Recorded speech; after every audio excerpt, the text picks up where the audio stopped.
आज मी आले आहे अमेरिकेतील एका मॉलमध्ये. हा मॉल रॅलेमधला सर्वात मोठा मॉल आहे. सो इथे एक आहे ज्वेलर शॉप. सो म्हटलं चला बघूया व्हॅलेंटाईनसाठी काहीतरी ज्वेलरीची शॉपिंग करूया. पण अमेरिकेतले गोल्ड आहे हे थोडं आपल्या इंडियातल्या गोल्डपेक्षा वेगळं असतं.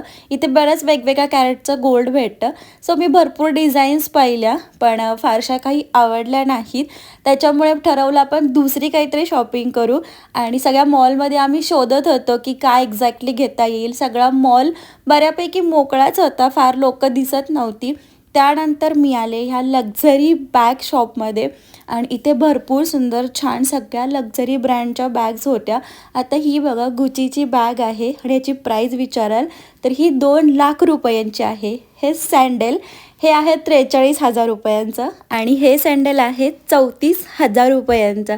सो सगळ्या एक्सपेन्सिव्ह आणि लक्झरी ब्रँड इथे अवेलेबल होता. सो ही ब्लॅक कलरची बॅग मला छान वाटली आणि याची किंमत आहे 2.5 लाख रुपये.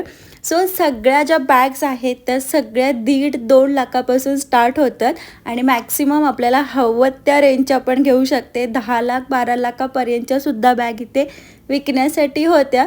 छान होत्या. त्याच्यानंतर आम्ही आलो कपडे शॉपिंग करण्यासाठी. सो ह्या एक छान मला शॉप भेटलेला आहे जिथे खूप सुंदर सुंदर आणि युनिक डिझाईनचे ड्रेसेस होते. सो सगळे मी बघत होती कोणता छान वाटेल आणि हे बघा इथे एकदम युनिक आणि छान असे आहेत. हे पण एक्सपेन्सिव्ह आहे. सो मला हा व्हाईट कलरचा ड्रेस फार आवडला. त्यानंतर हा मरून कलरचा पण खूप सुंदर वाटत होता.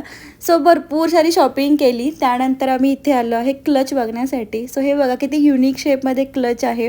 हा पण व्हाईट कलरचा छान वाटला पण हे बघून मला एक ट्रेची आठवण झाली त्याच्यामुळे मग मी हा ठेवून दिला. ही पर्स बघून तुम्हाला तर वाटणारच नाही की याची किंमत 1,80,000 रुपये आहे. सो सगळं एक्सपेन्सिव्ह आहे इथे अमेरिकेत. त्यानंतर आम्ही आलो खाण्यासाठी आणि जसं आपल्या इंडियामध्ये फूड मॉलला भरपूर स्टोअर असतात खाण्याचे तसंच इथे पण आहेत. पण हे सगळे स्टोअर मोस्टली नॉनव्हेज प्रोडक्ट विकतात. सो बऱ्याच ठिकाणी आम्ही बघितलं काही व्हेज असं भेटतं आहे का तर आम्हाला इथे एक इंडियन रेस्टॉरंट भेटलं. सो त्याच्यामध्ये भरपूर व्हेज ऑप्शन्स अवेलेबल होते. सो तुम्ही ते बघू शकता किती ऑप्शन्स ह्या लोकांनी ठेवलेले आहेत. त्यानंतर मी आले मिल्कशेक घेण्यासाठी.